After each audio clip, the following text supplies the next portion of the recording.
Нурбек Моңолов Бишкектеги тажрыйбалуу урологдордун бири. Ал эркектер ага көбүнчө эмне көйгөйлөр менен кайрылаарын айтып берди. Эми жыныстык орган жагынан деген бул жыныс мүчө да негизичи жыныс мүчө ошо жакшы иштебегени да, жакшы иштебегени муну возрастка карагандачы, возрастка анан жана размери да эң көп суроо берген ошол эки да.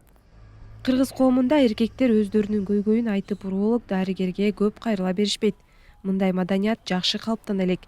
Бирок биз уролог дарыгерге баргандан уялбаган, керек болсо мындай деликаттуу темада журналисттер менен сүйлөшкөн адамды таптык. Я думаю, в принципе, в этом нет ничего зазорного.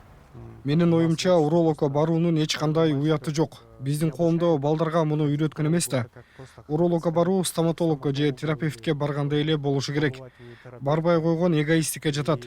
Анда сен өзүң эле эмес, жаныңдагыларга да кайдыгер болосуң. Анткени аялың, балдарыңдын ден соолугу сенден көз каранды болот. Бул бизде табу тема болгондуктан ачык эч ким сүйлөшпөйт. Жана ошондуктан урологко да баргандан уялышат. Мне кажется, потому что ты уже должен взять ответственность не только за себя, но и как бы за другого человека.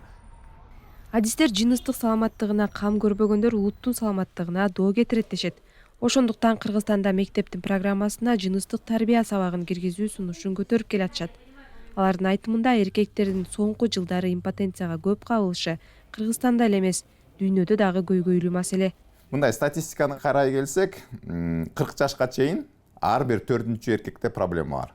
Анан ошо ар бир 4-чү эркектин мындай айыкпас проблемасы бар да, кыйын, дарылаш кыйын проблемасы. Ар бир 4-чү жаш эркек, мисалы 25 жаштагы ойлоңуз.